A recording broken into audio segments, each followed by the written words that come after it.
Step 5. Setting the stage for an encounter.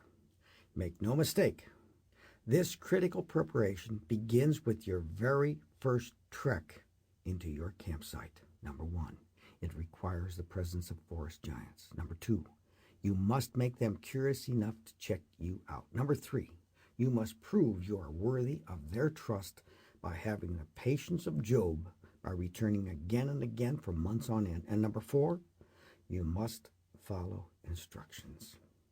Your clothing must fit the occasion. I usually wear Army surplus camel gear, not because I think I can sneak up on a forest giant, but because it allows me to move around near campers during the daylight without being too obvious. I also camouflage my camp to make it difficult to find during the day. Obviously, at night, when I have my lanterns on, I have little concern that hikers will stumble onto me, but I keep the light as dim as possible. Trust me, the forest giants will know you are there. A word about flashlights and that itchy urge to turn on a boombox. Sit on it. Keep those flashlights off unless there is an absolute emergency. Why? Don't you think the forest giants know the effects of flashlights? If they know you have one and you wave it around every time a stick cracks in the night, there's no way they're going to come close to you. As for the boombox, how can you hear what's going around if your ears are jammed with Pearl Jam? Okay, but what if you get lonely? If you must have music for a little while, I suggest you take along some tapes of George Winston, Kitaro, Rampal, or perhaps some Vivaldi. Don't laugh. This is the music that will not alarm the animals around you, including the forest giant people. If you insist on playing any kind of music, make it classical or chamber music, but do so in short intervals. Turn it on softly and play it for no more than 5 minutes at a time. Then turn it off and wait 10 minutes before repeating the cycle. Listen carefully in between. This is my personal observation. While I like Willie and Waylon, I never played country or western or rock music in the woods. Check out the camps of hunters and guess what you'll hear. Therefore, a logical extension is that like folks play like music. You don't want to be classified as a hunter. Small hint. Think like a fugitive, and your ability to understand and to anticipate the forest giant moves will be greatly enhanced. Now, mentally, emotionally, and spiritually prepare yourself for your encounter. You must learn to listen to the heartbeat of the land, away from the smothering and numbing cities, towns, and villages. You must learn to listen to the different language of your psychic senses. You must learn to listen to the wisdom of your soul. You will need all of these to touch the hand of a legend. Here's a hint for you. I learned how to approach harmony within the natural universe through many years of applied self-hypnosis and practicing a meditation that was suggested to me by my Native American mentors and enhanced by Lama Chiang Rinpoche. Still, each of us responds to different stimuli and march to different drummers. Use any method that works for you, but you must be able to sense as well as hear, see, and smell, and you must be able to project your own messages of calmness and nonviolence through your own kind and peaceful aura. You don't believe in auras? Well, check into Kirlian photography and you'll learn something. Based upon the approach that works for me, I recently developed a self-hypnosis system to assist my friends and my field associates to hone a keen edge on their abilities of observation and to maximize their hidden potentials. I use my tape each night before I sleep for at least a month before I enter the woods on a long projected period of time, and I do it twice each week while fully awake. Of course, I also suggest using it when I'm in the field each evening as the sun goes down. That way, staying awake is much easier. My attention is totally focused, my nerves are calm, and each of my 6 senses are as sharp as a razor. This system can also program you to respond calmly and logically to any encounter you might have with the giant, no matter the circumstance. Step 6. Prelude to success. Creating a provocative routine. Do you remember our initial agreement, our immutable bond? That was where I assumed that you sincerely wanted to stand face to face with a legend, and you assumed that I knew something of value about the subject of cryptoanthropology. Am I correct? We then agreed that in exchange for my counsel, you would never attempt to kill, capture, harass, or to interfere in any way with the lives and welfare of the gentle but wild people commonly known as the Bigfoot, the Yeti, the Sasquatch, or the forest giant people. I then issued a word of caution. I said that to be successful, you must follow our agreement bond to the very letter of its intent and meaning. I warned you that if you do not uphold your end of the bargain, things may not turn out the way you wish. In fact, breaking that bargain could prove dangerous both to you and to those innocent and wild people you wish to know. Since you have listened this far, I assume that you have agreed to these conditions and our bond is formed. By now, you must agree that the toughest part of this research is the interminable waiting. However, the second toughest part of our mission is learning not to take anything at face value. You must always remember, never, ever assume you are alone in the woods. You must always keep your eyes adjusted to the darkest parts of the woods and do not succumb to the hypnotic effect of dazzling firelight. And don't yield to theatrics. Here are specific instructions to help you set the stage for your encounter. Sleep and rest as much as you can during the day and routinely make your hikes only in the late afternoon. It appears logical that the forest giants adjust their schedules opposite to Homo sapiens when they pass through our populated areas. Their apparent nocturnalism may only occur at such times. In any case, come daylight, the forest giant people have probably settled in somewhere safe and private for their rest period and may not be as interested in your comings and goings as you would wish. You must function on their timetable, not your own. Your objective is to be accepted as non-threatening enough to be tolerated, yet so different from the scads of usual hikers as to warrant investigation. Cultivate that difference in your own special way. Be creative, but never be loud, intrusive, disruptive, or flamboyant. By the way, those old stories of forest giants being attracted to menstruating women was but another dumb, chauvinistic attempt to keep this as man's work. Would you believe many of the earlier and now venerated Bigfoot researchers actually combed public rest areas and parked trash barrels in search of soiled feminine napkins to hang out as bait while they skulked nearby with nets and dark guns? Don't you believe that nonsense about menstrual blood affecting the good sense of forest giants? To the opposite, I found that some of the best researchers I ever had the privilege to work with are women. In general, they are more patient, compassionate, less fearful, more observant to minutiae, and are not given to bravado and bluster as their male counterparts.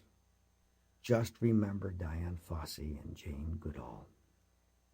Remember, too, to design your daily hikes to serve three purposes: to break the boredom with healthful exercise while awaiting nightfall, to make you completely familiar with your surroundings, and to make yourself and your routine familiar to the forest giants.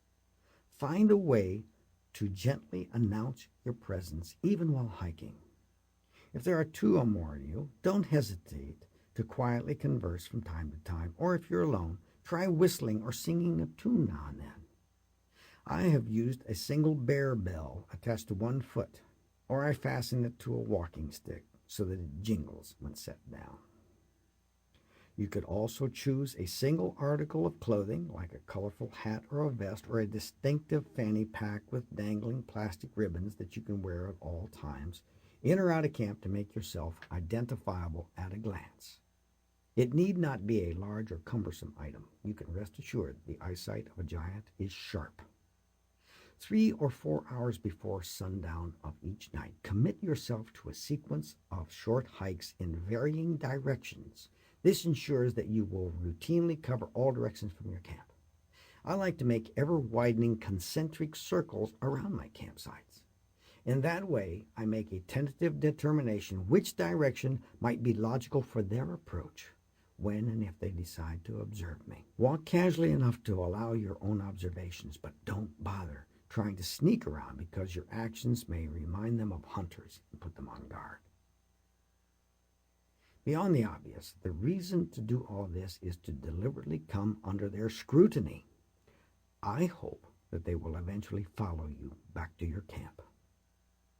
All during your hikes, you should pay strict attention to everything around you. Try to memorize anything in your area that could have been fashioned by hand, such as broken or twisted branches, large branches or stacks of stones, or even boulders placed in unnatural patterns. If your memory is short, try making sketches or use a Polaroid camera. Carefully observe the signs that reveal the existence and the routines of resident wildlife. Be sure to keep a detailed written journal of where and when you see, hear, sense, or smell anything unusual or usual. Naturally, should you find fresh scat, tracks, or hair of any animal, be sure they are included. Soon you will notice a predictable pattern emerging that will establish events common to your study area. Then you can watch for any sudden or erratic change. Now, don't be lazy and overlook anything that is uncommon to the natural scheme of things, such as a distinct change in the routines or attitudes of deer or squirrels. If they suddenly get cranky or overly spooked, you should wonder why. Make detailed notes of every event and be sure to transcribe these onto that plastic overlay to your topographical map with times and dates. If you have a word processor, use it to track the times and dates of common versus uncommon events. In addition, do expect a lull in this unusual activity from time to time. Don't let that discourage you. The forest giants are semi-nomadic, but they also seem to periodically return to certain favorable areas, sometimes returning 5 or 6 times over the course of a summer with stays of up to 2 weeks per visit. Their return seems to be influenced by weather and circumstance rather than a clock. Have patience and be as persistent as a bill collector. The question to ponder: what could you do that will appear interesting at a distance while keeping you personally entertained? The first thought is nature photography. Think again. That black and steel camera around your neck, the one with the long zoom lens, the same one you keep raising to your face, could look too much like a firearm to a super shy forest giant. I'll bet 100 to 1 most of them have observed the same basic motion among hunters as they lift a weapon to their face before firing. Sure, you and I know the difference because we know cameras contain only film, and we know film can't hurt anyone. However, how could a forest giant possibly know that? Instead, consider collecting arrowheads or neat stones or plant, herb, bush, and tree flowers, seeds, and leaves that you can press and catalog for your edification and future enjoyment. If you are in the Sierras, pan for gold. How about making slides for a microscope? You could even take one with you. And you can do this in your camp at various items such as animal hair, scat samples, plant, or insect cell structures. Think about it. Here you are in the middle of the woods. Do you think that giant going to wonder what in the world you're doing, picking up these natural things, taking it back, and then you are examining it so carefully? They don't know what a microscope is, but they know you're spending a lot of time on it. Think about it. Wouldn't that intrigue them? Or how about taking a good birding book and begin your life list? This activity can serve a dual purpose. I am certain our forest giants routinely imitate various bird and other animal calls to communicate between themselves. Don't look so surprised. The Native Americans did it for centuries. One thing you must always do: don't slough anything off. If you don't know for sure, What you hear or see, check it out with an open and an inquisitive mind. Become efficient in identifying the resident species' various morning and territorial and mating calls from their night noises so that you can tell when something's out of place. In other words, know your environment. Now, how about honing your latent skills at sketching or painting? Talk about something that may intrigue a giant. There sits you, this quiet and studious Homo sapiens, who makes none of those obnoxious noises that always seems to blast out from organized campgrounds. Instead, you habitually leave the beaten path to sit quietly and work in open meadows or along a babbling brook with an easel, a palette, and many bright paints, pencils, or charcoal sticks. Neat. Doesn't matter what you paint. It doesn't matter how bad it looks. It doesn't make any difference. The point is you're doing something outrageously different from the other campers, and that's exactly what you want to do. Now, here's another great avocation that can serve to attract all manner of wild creatures. Learn to play a recorder or a flute. How about a harmonica, a guitar, a banjo, or a sweet mandolin? How about a dulcimer? Hey, they're easy to backpack, and you can make all the dumb mistakes you want without anyone plugging their ears, right? One last suggestion, and I'm going to leave you to your own devices. What do you know about the advantages of practicing yoga for your physical, mental, and emotional health? If you live in an area where such esoteric things are taboo, are you surrounded by those red meat and fried potato munching people that are perversely proud of their propensity for colon cancer, bad skin, and foul gas that constantly erupts in two directions? Well, it's time for you to learn to practice yoga here in the woods all by yourself.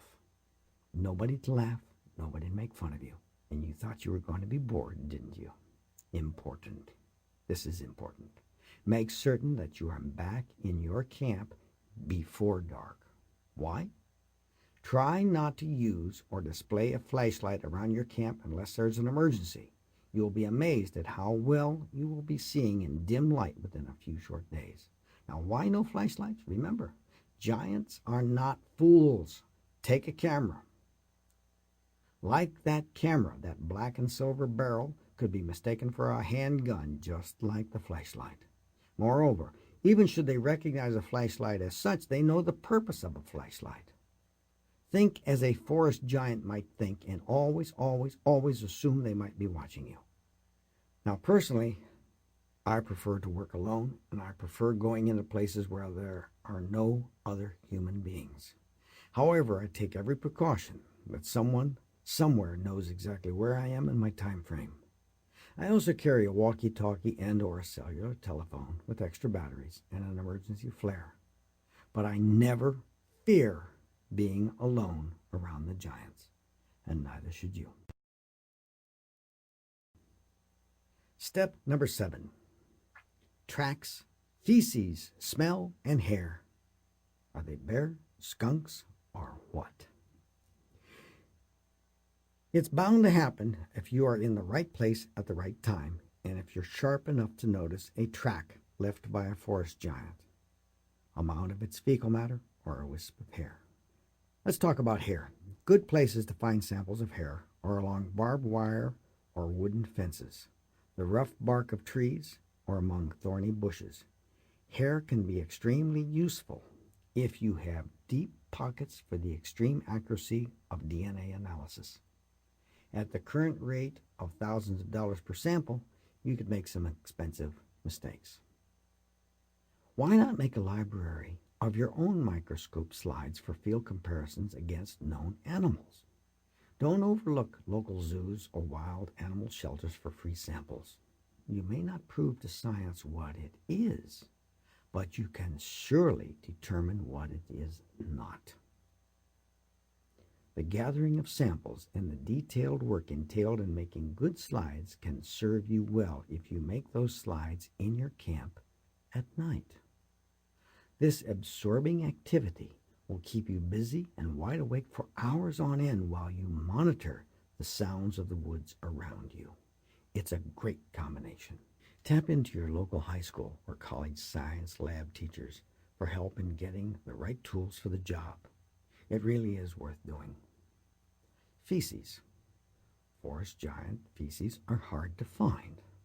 My experience tells me the forest giants either defecates in water, such as lakes, ponds, rivers, or streams, or they usually bury them. Another good reason to boil the water, isn't it? It is a known fact that an analysis of scat samples can reveal much about the coactive ecology of the area. However, do take special care in handling animal scat because airborne parasites, bacteria, or fungi can infect you. Use disposable gloves, forceps. Now, I use needle nose pliers that double as a useful field pocket tool, sturdy Ziploc baggies, a quality face mask, and a biodegradable antiseptic soap. This stuff is cheap compared to its value and can be found at most drugstores or hospital supply houses. Be sure to scrub your hands well before preparing food or eating. Be safe, not sorry. Now, where to keep such stuff before you analyze it? In camp, you could keep your little treasures for a limited time in a specially dedicated and properly labeled ice chest. Never put scat samples among food. I mean, this is obvious, right? Lacking ice, take your sealed samples. Now, I use 3 separate Ziploc freezer bags, one inside the other, to the closest running water and sink them into a deep pocket in the shade. To facilitate retrieval, I put the sealed bags, and you have to be sure to squeeze out the air, in a weighted nylon net and tie a length of fishing line to a stick that I anchor along the bank. Scat samples deteriorate rapidly and become more dangerous by the hour. They should be frozen as quickly as possible to make usable samples for analysis. To keep samples safely at home, if you have no choice but to use the family freezer, I do not remove them from their designated cooler chest. Instead, I use detergent to scrub down the entire outside of the chest, and then I spray it with alcohol before sealing the lid shut with duct tape. Then I freeze the whole kit and caboodle. Defrost these samples only when you're ready to go to work. When finished, carefully burn the remains. You want to protect your curious domestic cat or dog from something nasty. Tracks. I detest fakery and those who commit it. When I advise you to be secret about what you are doing and where you are doing it, I am trying to save you from what I have had to go through at the hands of fakers. Once again, I urge you to develop and only depend upon your own expertise. The instant you have decided to become an educated observer of forest giants, build your very own track pit in your backyard, or lacking that, use the local park or playground where they have a sandy area. The best homemade track pits are at least 6 to 10 feet long and 3 to 4 feet wide. I made mine by nailing boards together to make a frame before filling it to the brim with fine sand and sifted dirt. I use a kitchen colander to remove pebbles and clods. I raked it until it was as smooth as a Zen garden. Then I removed my shoes and walked through it on the left side, then ran like hell down the right side.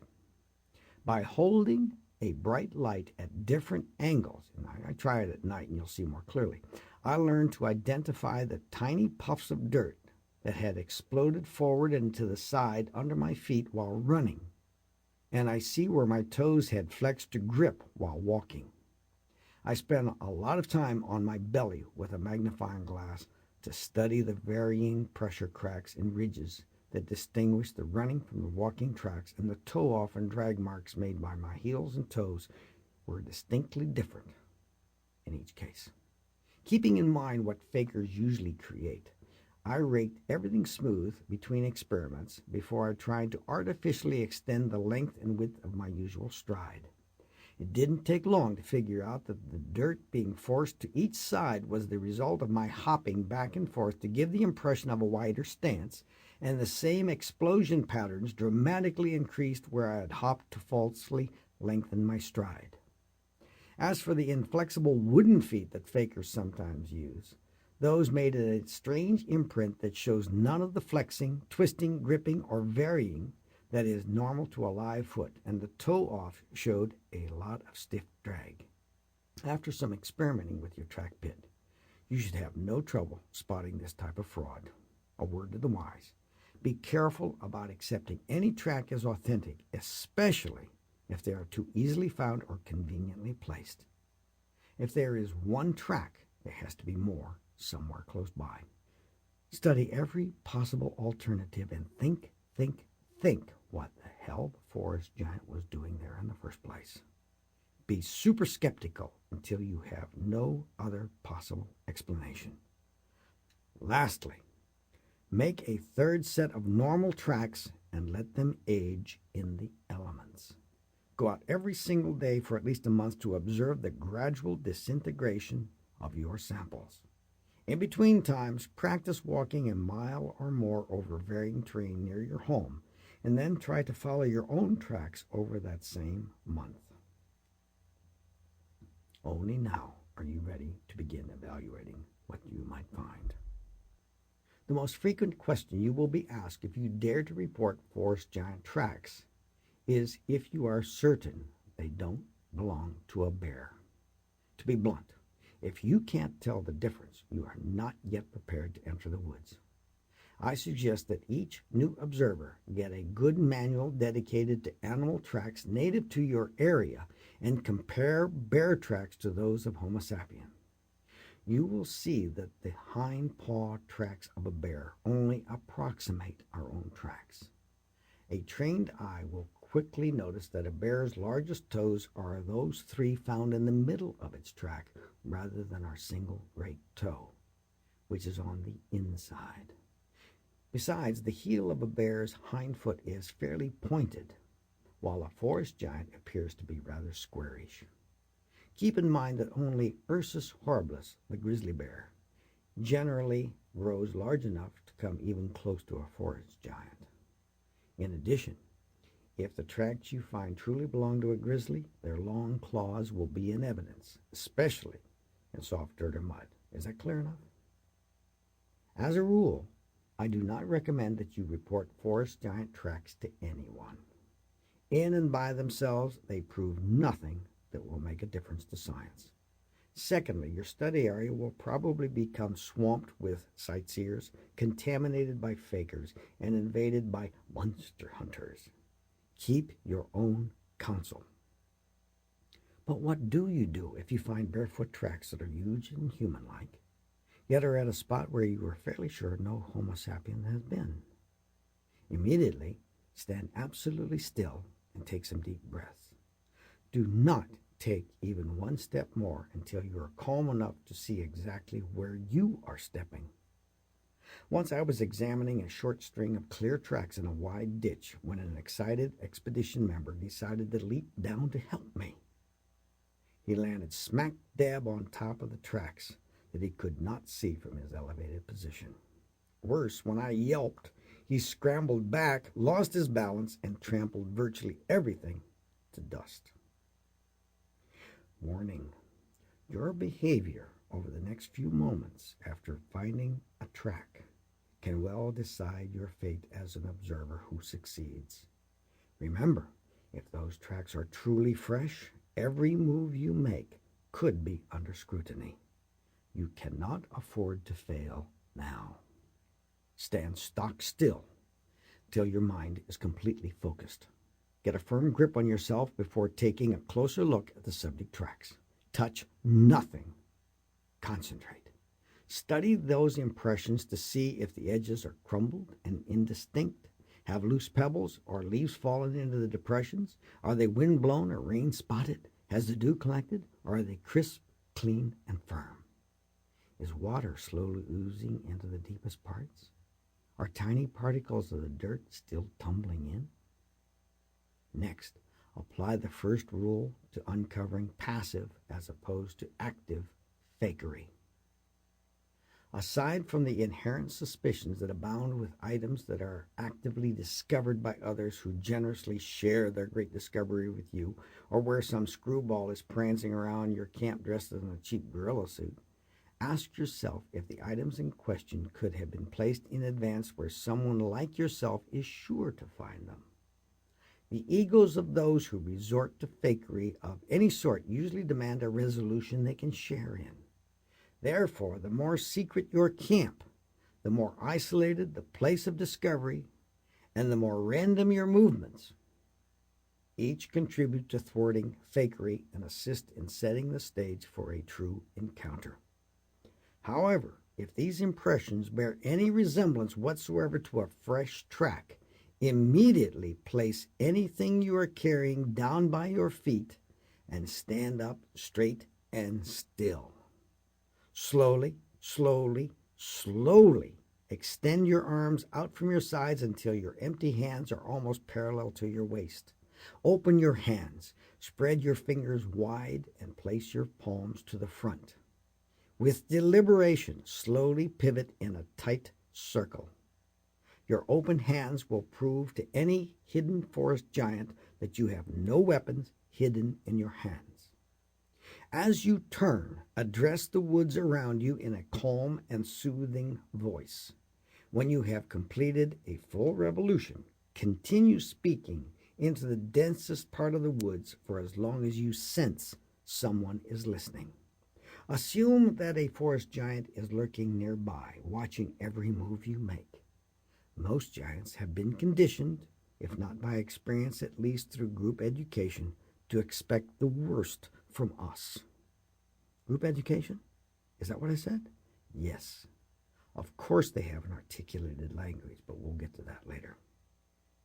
Instead of doing that which is expected of a little hairless creature who would normally screech and yell and probably beat feet for city concrete in this situation, there you are, hands empty of weapons, making nice sounds. What shall you say? It probably will not matter what you say, but it matters a great deal the way you say it. Wipe from your mind any thought of following those tracks.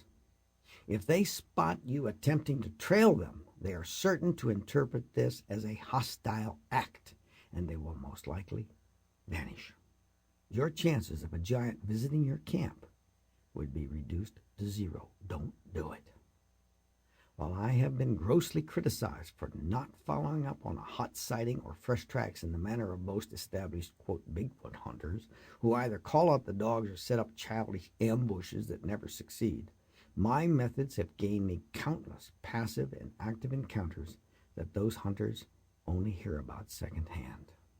If the tracks are fresh, be wise. Break off following them. If they are actually fresh tracks, and if the maker spots you following them, you may destroy your innocence with the forest giants, and those tracks will be all you will ever see of them. Now you remember your mission. You want them to come to you. That said, it may seem contradictory if I now tell you there is no harm in returning to that spot the following day to make plaster casts of those footprints. Why not begin your collection for study, conversation, and reflection? After 24 hours have passed, and as long as you do not follow those tracks over 100 to 200 yards at the most, making casts should not alert them to any perceived danger. You see, you have not followed them while they were hot and the trail was warm. Not at all. You have allowed time to pass, but you have showed interest. Oh, by the way, and if it appears that it might rain in the time between your discovery and the castings, there's no harm in covering the tracks with a small sheet of plastic weighted down at the edges with stones. Step number 8. How do you invite a giant to tea? To be a gracious host to a forest giant, you must first design the party with careful attention to detail. Consider your invited guests' requirements. Unlike Homo sapien guests, you need not offer canapes mounted with fine sturgeon caviar, hors d'oeuvre of pink Peruvian shrimp, or Dungeness crab, or even Atlantic oysters on the half shell. Your new giant acquaintances only require a friendly and mutually curious atmosphere, the absence of loud noises, quick gestures, and flash pictures, and absolute safety. No guns, no nets, no traps, no landmines. Your invitation begins the moment you drive down your first tent peg. However, do not imagine that you will always be present the first few times a forest giant might drop by. While giants are nosy characters, they are considerate yet ghostly visitors. They can appear and vanish in a heartbeat. Unless you are sharp, you may not know they have visited in your absence unless you set your stage with precision.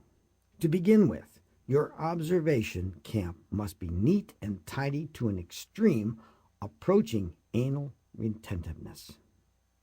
For instance, each time you leave your campsite, you must habitually make up your bed in the most fastidious manner. Imagine that a Marine drill sergeant may inspect you. Each time you arise, make it an imperative that you neatly fold back your sleeping bag onto the same spot every day. Place your smooth pillow exactly on top of it and arrange all your extra clothing in such a precise manner that if a mouse trots across it, you'll know it. Be just as fastidious with your backpack, inside and out, plus its precise placement. Your cooking and eating utensils, your stove, your lamp, your extra fuel, your matches, and everything else down to toothpicks and dirty socks. Prepare to set out some passive lures that will give you a perceptible sign if they are inspected.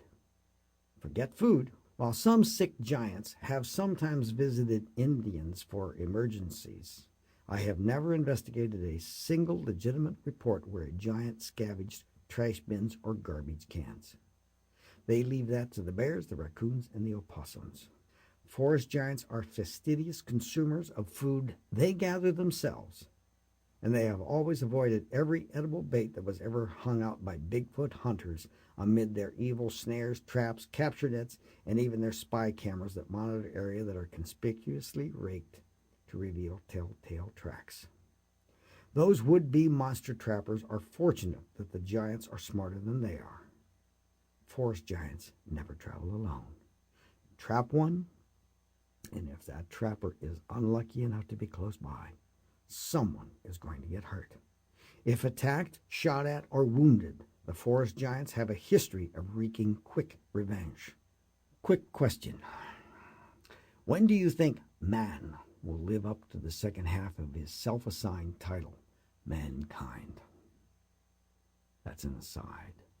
Under my direction, however, your lures shall be too subtle to be noticed even by experts because they shall consist of articles that are commonly found in camps.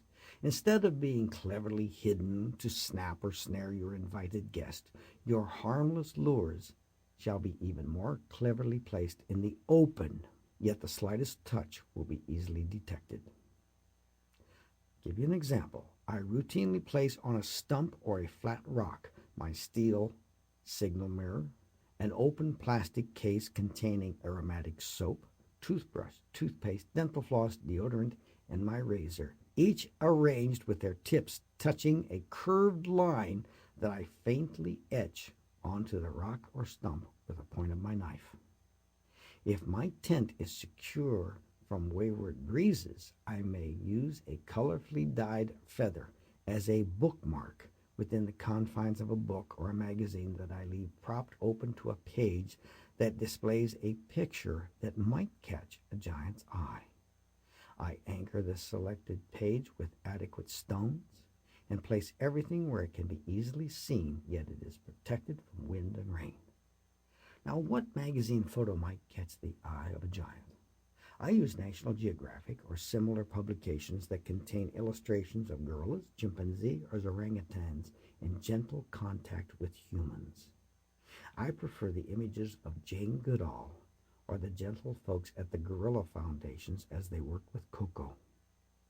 Am I subtle in my subliminal programming, or what? Also, if you have brought along that boom box we spoke of earlier, tune it to a classical music station and let it play ever so softly in your absence. Be prudent. No one outside the perimeter of your camp should be able to hear that radio. Do not attract hikers. Also, never succumb to playing popular music because it could place you in the same category as the usual campers. Avoid that comparison at all costs. Why are you doing this? Because that music will serve as your trademark with them, and when they hear you play it, they'll know who you are. Why go to all this bother? Because when you return from your daily sorties out and about the forest, you will be able to tell in a few brief glances if anyone or anything has been your guest. Nevertheless, don't rely alone on your more obvious lures. Before you plop your weary popo down to rest or munch, make it a habit to carefully scan every nook and cranny of your camp. Take inventory with attention down to the minutest detail. Let me dispel any false impression you may have gained from the popular media. Forest giants are not the brutal, bumbling, destructive, and slobbery monsters you see on television. And they are not thieves. If your camp is traced, look elsewhere for the culprit. A messy visitor would be bear, coyote, raccoon, chipmunk, rat, mouse, or porcupine. And watch out for those thieving blue jays, crows, or ravens. Once I had to resort to scattering talcum powder around my shaving gear to identify the culprit that kept moving things about. My shiny scissors disappeared in the beak of a raven the same day I discovered its claw prints dancing all about my stuff. While a forest giant might pick up something to examine it, they usually replace it fairly close to its original position. Note the word fairly close. The time to be cautious is when something in your camp has been definitely moved, yet was replaced near its original spot. Now here's a hint. If your memory is as short as my own, try either sketching your camp after you have set it up or make a standardized diagram in advance. This is not difficult since you will know before you leave home what you will be taking along. Do your homework and do it right. If you make any changes to make things more convenient, remember to alter the diagram accordingly. That way, if you sense something is amiss, you will not have to rely on memory alone. However, what if you return to camp to find that something has definitely been moved, plus there is a sour odor lingering in the air smudged onto the pages of your book, your bed, or maybe your pillow? Don't jump to conclusions, and don't go running about like a bloodhound. Isn't this what you've been working toward? If it's truly a giant, it has taken the first step to full contact. Being prudent, you'll probably want to blame a skunk. Look, if it's a skunk, you certainly should recognize their signature odor. A forest giant does not smell like a skunk. Only a skunk smells like a skunk. The giants have an odor that you will soon come to recognize, especially if you have lived in a rural area. Let me explain. Be aware that the stories you may have heard about the forest giants having an incredibly foul body odor are correct. However, have you noticed that most reports of stenchy encounters usually occur when the giants appear in areas already inhabited by Homo sapiens? Yet in the reports of clearly accidental encounters in the wilderness seldom mention such smells. Now you are ready for your last checklist. Number 1, we made an agreement, you and I. Number 2, you have conducted a thorough background check on your general area. Number 3, you have made a detailed site selection survey that gave you valuable insight. Number 4, you have made an informed selection of your prime site. Number 5, you have kept your camp secure from the jokers and the fakers. Number 6, you have set the stage. Number 7, you have created a non-violent, non-threatening, and provocative routine. Number 8, you have had a perfect encounter that has forever changed your life. Now what? Step 9. After your perfect encounter. First, zip your lip. Hush your mouth. Quiet. Shh. Get a grip. It's not the end of the road. It's the beginning of a new and quite exciting one. However, there is one last initiation rite that you cannot avoid, and I can only warn you about. Everyone in the world who knows what you have accomplished will suddenly become your advisor with lots of do this, do that advice. But where were they when you were out there facing the unknown by yourself? You must sail these waters alone, guided only by your own conscience and the covenants we made in our agreement. Remember those? My sole request was, in exchange for my sincerest counsel, you must promise with all your heart and all your honor that you will not initiate nor make any attempt to kill, capture, harass, or to interfere in any way with the lives and welfare of this giant but wild humankind I prefer to call the giant forest people. Instead, please accept them for exactly what they are. They belong to the forest, the mountains, the plains, and the swamps as much as we do. Can't we share in peace just once in our existence without subjugation? Things for you to expect following your perfect encounter. Instant euphoria followed by utter exhaustion. Your first shower at home will linger until all the hot water runs out. You will have a powerful urge to tell everything you know to everyone in the world by way of intercontinental satellites. You will also have an equally powerful counter urge to keep it all to yourself because it's too unique to share. You may also relive your encounters in dreams with varying endings, depending upon how much "gee, if only I had" type of regrets you have tucked away in your subconscious. You will also have a profound new respect for life in all its forms, accompanied by a deep sympathy and an awareness of how unjustly humans sometimes treat those whom they consider mere animals, bugs, or fish. You will have a new ability to see living creatures as they are, as opposed to how we imagine them to be. Your former blind trust has been tainted against the popular view of history, revealed science, proclaimed politics, and overly confident religions. And you may also experience a deep anxiety that if you don't rush back to your camp, you will lose your new giant friend forever. Please don't worry. Once they have accepted you, they will come repeatedly, but their trust must be constantly reinforced. Now, here's some things to control. You're going to experience a startling change in values. What was important before the encounter may now seem too petty and mundane to bother with. Taking time to cut the lawn may seem utterly ridiculous. You may experience sudden mood swings from exhilaration to disdain. You may lose patience with those who choose to spend their valuable heartbeats worrying about who won what Grammy and who in Hollywood is dating whom. If you now consider yourself in the graduate program in the University of Life, don't be too harsh on the freshmen if they passionately believe in what they know now. In the course of your daily commute to work, you may also even consider running away to join the giants.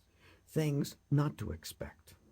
Not all members of your family may truly accept or understand what you have accomplished. Your boss may not appreciate the news that someone at the firm has seen a Bigfoot. You may lose your job or a promotion. Those of a fanatical religious bent might attack you for serving the cause of evolution, as opposed to their personal need to believe in creationism. Your retort that you only seek that which has already been created by the same maker will probably fall on plugged ears. Academia will publicly shun you, although some may be very curious behind closed doors. The TV news media can be rough unless you and your family have skins like rhinoceros. Be cautious. If your story makes the news, you may get some snide comments from the anchor persons after your clip is shown. Some local anchors display a rather callous disregard for the ripple effect some comments can have in your life. I've been known to wrongly challenge some of the mouthy ones to put a pack on their back and come spend a few months with me out in the woods so they can earn the right to criticize. None raised their butts from the chair to join me. Maybe that's why they call them anchors. A final observation. With your successful encounter, you will have acquired an exceptional reason to become a contributor to life's knowledge and, as important, a preserver of life in all its forms. You can make a huge difference because you are special. You have joined those who dared. Yatahe. Welcome.